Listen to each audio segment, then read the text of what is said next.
이슈를 맛보는 정치 토크 집중 공략 시간입니다. 오늘 개혁신당 천하람 원내대표와 이야기 나눠볼 텐데요. 지금 스튜디오 나와 계십니다. 천하람 대표님 안녕하세요. 네, 안녕하세요. 개혁신당의 천하람입니다. 네, 이 소식부터 먼저 여쭤보겠습니다. 어제 국민의힘 한동훈 대표가 결국 대표직에서 물러났는데요. 탄핵 찬성에 대해선 여전히 후회하지 않는다는 이야기를 덧붙였습니다. 대표님께서는 한동훈 대표의 이 메시지에 대해서 어떻게 들으셨습니까? 그만두신 분 메시지를 너무 또 박하게 평가하기는 좀 그렇긴 한데요. 저는 이거는 조금 핀트가 어긋난 메시지라고 생각해요. 그러니까 한동훈 대표가 왜 사퇴하게 됐을까를 사실 곰곰하게 따져보면 네. 단순히 탄핵 찬성을 해서가 아니에요. 그러니까 만약에 한동훈 대표가 처음부터 끝까지 일관되게 신속한 탄핵을 밀어붙였고 네. 굉장히 그 과정에서 헌법을 수호하고 개혁적인 이미지를 쭉 유지했다면 저는 지금 한동훈 대표 꽤 이미지도 괜찮았을 것이고 네. 또 무엇보다 사실 제일 중요한 거는 지지율이잖아요. 예. 지지율도 괜찮았을 거예요. 그렇게 해서 누가 봐도 이제 국민의힘 최고의 대선 주자다라고 했다면은 네. 못 쫓아냅니다. 그러면 한동훈 대표가 왜 그러면 쫓겨나게 됐을까? 네. 근본은 지지율이 떨어져서 이거거든요. 네. 그럼 지지율이 왜 떨어졌을까를 생각해야 되는데 사실 핵심 그 결정적인 장면은 한덕수 총리랑 둘이서 이제 국정을 운영하겠다라고 네. 하면서 그런 거예요. 쉽게 얘기하면 한동훈 본인이 한덕수와 함께 소통력 행세하면서 권력을 휘두르겠다라고 했던 그 장면 때문에 사람들이 한동훈 대표가 정말 사심 없이 헌법을 위해서 민주주의를 위해서 뛰는 사람이 아니라 결국 한동훈도 본인의 권력을 위해서 이렇게 하는 거구나 라고 갔기 때문에 그러니까 쉽게 얘기해서 한동훈이 오락가락했기 때문에 지지율도 떨어지고 네. 이미지도 애매해지고 그러니까 본인 자리를 못 지켰던 거거든요. 네. 그러니까 이거는 뭐 물론 쉽지 않죠. 한동훈 대표 뭐 국민의힘 안에서 나름 열심히 했습니다만은 네. 사실은 그때 한덕수 총리와 그랬던 거에 대해서 조금 이제 예를 들면 반성하는 메시지나 이런 것들이 저는 조금 더 진솔하지 않았을까. 네. 그런 거 없이 마치 본인이 탄핵에 찬성했기 때문에 피해자로서 쫓겨난다? 저는 이거는 조금 사실과 다른 피해자 코스프레라고 생각합니다. 네. 한동훈 대표가 포기하지 않겠다라는 말도 이제 지지자들을 향해서 이제 남기고 갔는데요. 네. 앞으로 한동훈 대표가 이 보수 진영에서 살아남을 수 있을지 아니면 다시 돌아올 것인지 이거에 대한 의견도 벌써부터 분분한 것 같거든요. 무조건 다시 돌아오려고 하는 것 같아요. 네. 저는 한동훈 대표 뭐 대선 거의 그 나갈 때 또 막 지지자분들 막 많이 네. 계셨잖아요. 거기서도 보면 또 이제 되게 멋있는 느낌 내시면서 여러분 뭐 저를 지키려고 하지 마세요. 제가 여러분을 지키겠습니다. 막 이렇게 네. 하시더라고요. 그러니까 그 얘기는 기억나네요. 네, 네. 그리고 그 얘기는 이제 결국 본인이 계속 정치하고 대선 주자로서 본인의 팬들을 지키겠다라는 얘기거든요. 그래서 네. 뭐 당연히 나올 것 같고 그러면서 이제 부정선거 뭐 이런 거에 대한 반대하는 얘기도 네. 하고 이런 것들이 그러니까 마지막에 탄핵 찬성 그다음에 부정선거 그 논의 반대 이렇게 해서 개혁적인 성향의 주자다. 네. 개혁적인 성향의 이제 대선 주자다라는 얘기를 끝까지 하고 네. 나가려고 했던 것 같아요. 그러니까 계속 대선 하겠다는 얘기죠. 네, 네. 그렇군요. 네. 또 한동훈 대표가 어제 기자회견에서 계엄이 잘못이라고 해서 그 민주당과 이재명 대표의 폭주와 범죄 혐의가 정당화되는 것은 절대 아니라면서 또 이재명 대표의 재판 타이머는 멈추지 않고 가고 있다. 얼마 안 남았다. 이런 말도 했는데요. 이 얘기에 대해서는 어떻게 들으셨습니까? 네, 이것도 이제 아까 말씀드렸던 것처럼 계속 대선을 하겠다. 그리고 내가 이재명 대표의 어쨌든 라이벌이다라는 구도를 끝까지 이제 얘기하고 가려는 의도라고 봐야 될 것이고, 예. 뭐 이야기 자체는 당연히 맞는 얘기죠. 네. 이주석 의원도 최근에 비슷한 얘기 한 적 있죠. 그렇죠. 네. 사실 저는 당연히 내용은 뭐 당연히 맞는 얘기라고 생각합니다. 네, 지금 그 윤석열 대통령의 탄핵 심판이 먼저냐, 아니면 이재명 대표의 공직선거법 재판이 먼저냐, 이 시간 싸움이란 말도 있는데요. 안 그래도 개혁신당 이준석 의원도 네. 이재명 대표도 윤석열과 똑같은 사람이 되지 않으려면 헌법재판소의 신속 탄핵 심사와 그리고 본인의 선거법 재판의 신속 판결을 같이 외쳐주시는 진정성 있는 모습을 보여달라 이렇게 말씀하셨는데요. 앞으로의 정국 어떻게 보십니까? 저도 그 이재명 대표 최근에 이제 신속한 재판이 중요하다. 네. 특히 신속한 탄핵 재판이 중요하다라고 하는데 들으면서 기가 차더라고요. 예. 이분들은 신속한 재판도 내로남불이구나. 이재명 대표 최근에 그 특히 공직선거법 항소심 최대한 끝나고 예.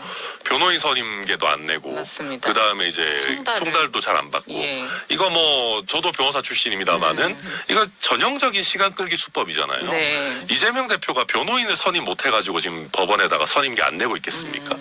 변호사 사무실에 송달되는 건 상대적으로 빠르게 되기 때문에 네. 이거는 그냥 대놓고 시간 끌기인 것이거든요. 그러니까 이건 뭐 이재명 대표야 뭐 내로남불하는 게 하도 많습니다만은 이렇게 네. 그냥 너무 티나게 내로남불을 하면서 마치 본인이 정의의 사도인 것처럼. 네. 그러니까 윤석열의 내란이 큰 문제이고 부정의인 건 맞지만 이재명 대표가 거기에 맞서 싸운다고 해서 자동적으로 본인이 정의가 되는 것은 아니거든요. 그러니까 지금 이재명 대표나 민주당에서는 마치 윤석열의 내란 때문에 본인들의 모든 잘못된 행위가 면죄부를 얻은 것처럼 행세하고 있어요. 네. 거의 뭐 소통령이 아니라 이미 중통령 정도 된 것처럼 막 네. 뭐 이미 뭐 다 대통령 된 것처럼 행세하고 있는데 저 이런 거는 굉장히 국민들 보시기에 좋지 않고 네. 결국 윤석열이 이제 제거되고 나면 그러니까 뭐 제거 표현이 좀 그렇지 어쨌든 탄핵되고 나면 네. 결국 국민들께서는 그래 윤석열도 문제지만 일단 제거가 됐고 네. 이재명의 문제들이 없어지는 건 아니지 않냐. 이재명도 어찌 보면 더 큰 문제이지 않냐. 나아가서 네. 이재명이 나쁜 짓 할 때는 그러면은 뭐 조국 혁신당까지 하면 한 180석이 넘는 예. 그 수많은 국회의 다수 세력이 제대로 견제나 할 수 있겠냐. 그러니까 이제 거부권도 의미가 없어지는 네. 거고 극단적으로 뭐 계엄을 안 하겠지만 뭘 하더라도 국회에서 견제할 수 없는 견제받지 않는 이재명의 등장 네. 여기에 대해서는 저는 소름 끼칠 분들 많다고 생각합니다. 네, 알겠습니다. 네.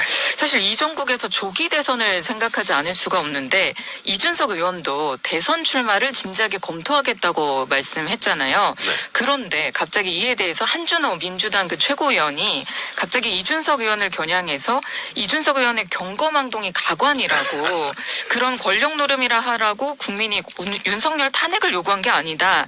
이런 상당히 날선 비판을 했고요. 이에 이준석 의원도 한준호 그 최고한테 이재명 대표 결사옹위 외에 이 대표한테 어떤 지적을 하고 있냐 이렇게 또 받아쳤는데요. 둘 사이에 네. 왜 갑자기 이런 격론이 있게 된 걸까요?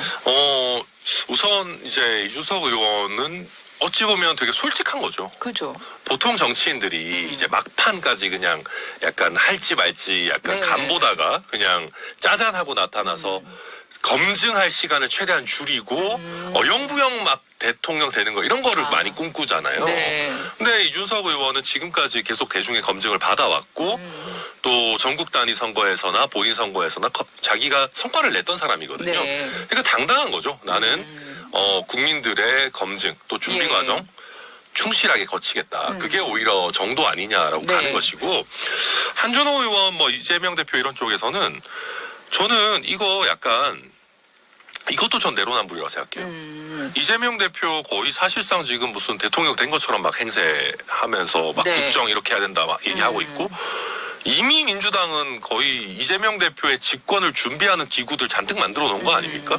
그렇죠. 대선 그때 조기 대선. 네, 플랜? 무슨 뭐 네. 조기 대선 플랜 뭐 무슨 뭐 사실상 섀도우 캐비넷 비슷하게 막 오만 네. 것들 만들어 가지고 이재명 대표도 대선 준비하고 있잖아요. 이준석 의원은 왜 하면 안 됩니까? 그러니까요. 그것도 그게 내로남불이잖아요. 궁금하더라고요. 자기들은 그러면 네. 지금 조기 대선 준비 하나도 안 하고 있어요? 그것도 이상한 거죠. 그리고 이미 지금 탄핵이 국회에서 가결된 이상 저도 탄핵소추위원이 됐습니다만 네. 탄핵소추위원이나 또 탄핵에 대해서 열심히 해야 되는 의원들은 그것도 충실히 하겠지만 네. 또 대권 주자라고 하는 분들은 자기 대선 준비를 하는 게 어떻게 보면 자연스러운 거죠. 네. 이재명 대표도 하고 있으면서. 조기 대선을 생각하면 얼마 남지 않은 걸로 생각될 수 있잖아요. 그럼요. 그리고 이제 국민들의 알 권리나 특히 이제 어쩌면 정치인들이 스스로 집권에 대비하기 위해서라도 솔직하게 본인의 입장을 명확하게 밝히고 네. 그리고 거기에 따른 준비나 검증을 차근차근 하는 것이 저는 국가를 위해서 좋다. 특히 이번에 우리가 윤석열 한동훈을 보면서 정치도 전문직이고 어떤 벼락 스타가 갑자기 권력을 잡는 경우에 네. 이게 굉장히 비극으로 끝난다는 걸 알게 됐지 않습니까? 저는 이런 그렇기 때문에 꾸준히 국민 앞에서 검증받고 준비하고 하는 것이 어느 때보다 중요하다 네. 생각합니다. 이런 상황에서 보니까 개혁신당만큼 이렇게 좀 옳은 말을 지금 하고 있는 정당이 있는가 이런 생각이 사실 드는데요. 이준석 대표가 또 한동훈에 대해서 정치를 하다 보면 언젠가 만날 수도 있다 이런 말씀을 해서 또 대선 협력을 시사한 것이 아니냐는 이런 좀 시각도 있는 것 같은데요. 우선 이제 개혁신당이 뭐 특별하다기보다는 저희가 이제 일단 저희는 방탄을 해야 될 사람이 뭐 명확하지 않고요. 저희가 뭐 민주당처럼 이재명 대표를 극구 방탄을 해야 되거나 아니면은 뭐 내란이나 계엄을 한 사람을 저희가 쉴드를 쳐야 되거나 이런 부담이 없기 때문에 네. 그리고 저희 개혁신당 자체가 원래 국민의힘과 더불어민주당에서 뭐 천하용인 조금밖에 뭐 이렇게 해서 조금 더 이렇게 소심파 사람들이 예. 모여 있는 데라서 저희 그런 정체성을 잘 유지하려고 하고 한동훈 대표에 대해서 이준석 의원이 저는 되게 좋은 메시지 냈다고 생각해요. 그러니까 이제 어제 저는 한동훈 대표 메시지 굉장히 박하게 하면서 좀 세게 공격하고 그랬는데 네. 이준석 의원은 굉장히 좀 여유 있게 좀 감싸고 또 본인도 어쩌면은 국민의힘에서 쫓겨나는 그런 네. 데자뷰 같은 그 장면들을 느꼈을 거예요. 그러면서 어쨌든 뭐 한동훈 대표도 좀 잘하고 앞으로도 자주 보자 이런 취지인데 저는 이것이 꼭 대선에서의 협력이나 뭐 이런 거를 염두에 둔다기보다는 네. 뭐 떠나시는 분에 대한 뭐 덕담 수준의 얘기 아닌가 네. 싶습니다. 네, 알겠습니다. 한편 개혁신당은 어제 그 4+4 정치협의체를 제안하면서 원내 4개 정당의 당대표와 또 원내대표가 모여보자 이런 이야기를 하셨는데요. 이게 받아들여질까요? 그러니까 이게 이제 그런 겁니다. 국민의힘 입장에서는 권성동 원내대표가 이야기했지만 이건 본인들이 여당이다. 그러니까 민주당이 너무 막 주도권을 행사하려고 하는 어떤 협의체 같은 거는 받기가 어렵다라는 네. 걸 명확하게 했지 않습니까? 그러면 오히려 여러 정당들이 들어가는 거국적인 형태의 협의체를 구성한다고 하면은 네. 여당 입장에서도 조금 부담이 덜 할 수 있고요. 예. 또 민주당 같은 경우에도 저는 얘기하고 싶은 게 200석이 필요한 뭐 탄핵이라든지 거부권 무력화라든지 이런 거 할 때는 뭐 조국혁신당도 그렇고 개혁신당도 그렇고 막 동지인 것처럼 뭐 네. 같이 하자 이렇게 하다가 사실 또 의미 있는 협의를 할 때는 그냥 우리랑 뭐 국민의힘이랑 네. 교섭단체끼리만 할게 이렇게 가거든요. 예. 저는 그것보다는 네. 특히 이거는 이번에 그 계엄 사태, 그다음에 탄핵, 이거는 국가적인 위기이지 네. 않습니까? 그러면 이게 한 정당이 주도하는 것보다는 정말 의장님부터 시작해서 국회 차원의 전체적인 협의체다라고 네. 이야기하는 것도 나쁘지 않다. 그리고 의장님이 직접 참여하시기 어렵다면은 국회에 이제 대부분의 원내 정당이 참여하는 형태로 네. 이 협의체를 끌고 가는 것도 예. 저는 최대한 거국적인 협의체를 구성하는 거라서 뭐 괜찮지 않나 그런 네. 취지입니다. 사실 지금 상황에 여야가 합의해야 하는 게 맞는데 그럼에도 이제 민주당의 독주가 더 강해지고 있다 이렇게 보는 시각도 많은 것 같거든요.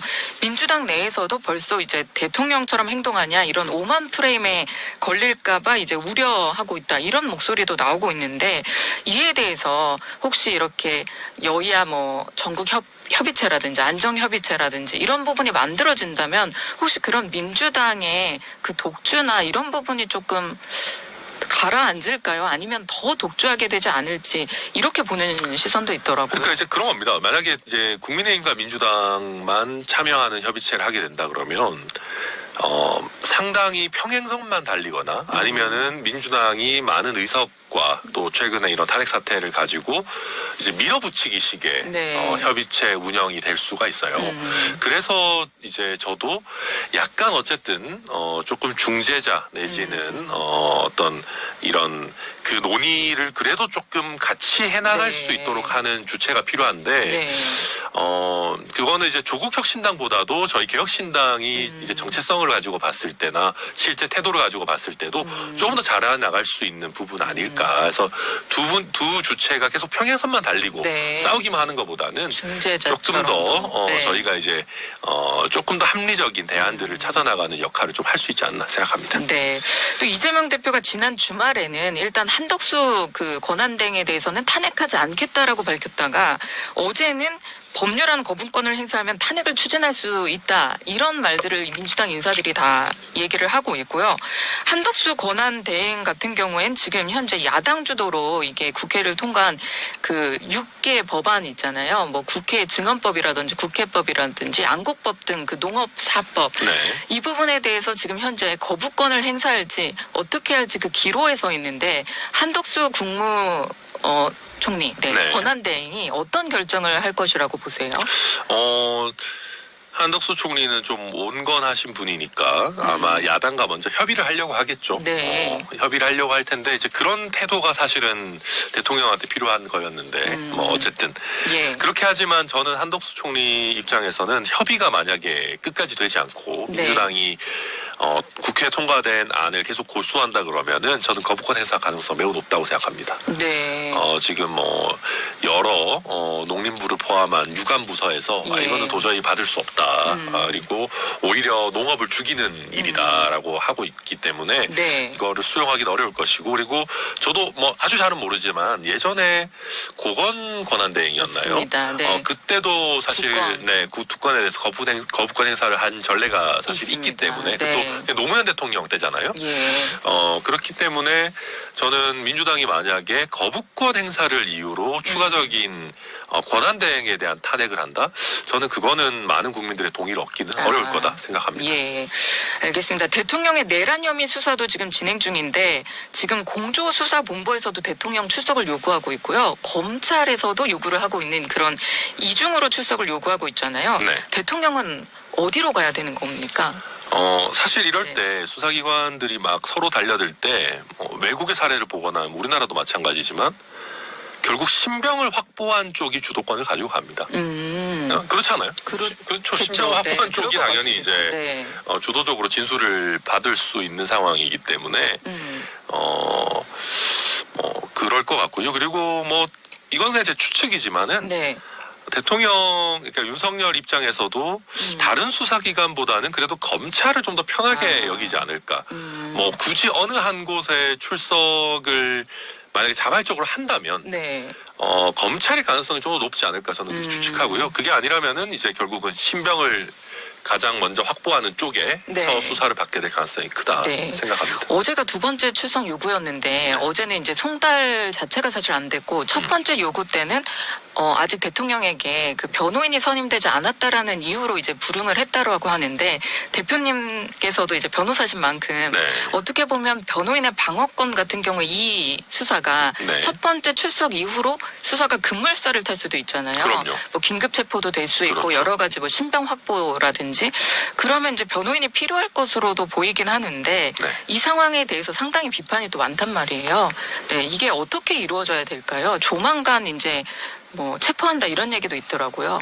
그러니까 지금 이제 뭐 김용현 국방부 장관부터 사실 우리 군의 뭐 어마어마한 지휘관들이 지금 다 구속된 네. 상태죠. 사실 이런 상황에서 내란 수괴의 혐의를 받고 있는 이 윤석열만 구속이 안 되는 것도 사실 좀 이상한 일이긴 합니다. 그래서 저는 네. 그래서 조속한 신병 확보 노력이 필요하고 결국 그걸 위해서 저는 출석 요구를 계속 하고 있다고 보이고요. 네. 그러니까 이제 결국 경호처가 어떤 입장을 취할 것이냐, 실제 영장, 구속영장 집행이 가능할 것이냐가 네. 관건일 텐데 이 정도 사안에 또 이 법원에서 발부한 영장까지 있다라고 하면은 네. 저는 경호처도 계속 거부하기는 어렵지 않을까 네. 생각합니다. 네. 알겠습니다. 끝으로 이 전국에서 앞으로 개혁신당은 어떻게 갈 것인지 좀 정리를 한번 해주신다면요. 저희는 저희 갈 길을 잘 갈 겁니다. 그러니까 이제 뭐 저희에게 뭐 국민의힘과의 뭐 협력이나 단일화를 물어보시는 분들 많이 있는데요. 지난번 동탄에서 이준석 의원이 선거를 치를 때 그때도 저한테 5만 사람들이 연락 와가지고 단일화 안 하냐 난리 쳤었어요. 근데 저희는 저희만의 길을 담대하게 잘 갔다고 생각합니다. 네. 그리고 저희는 지난 총선 과정에서나 그 이후 과정에서 최대한 저희의 독자성을 확보하기 위해서 노력했고 나름대로 그 부분을 가지고 있다고 생각하기 때문에 저희는 다른 당이 어떻게 하는지 보다도 네. 저희가 잘 해나갈 생각입니다. 네, 알겠습니다. 지금까지 개혁신당 천하람 대표님과 함께했습니다. 오늘 말씀 감사합니다. 감사합니다.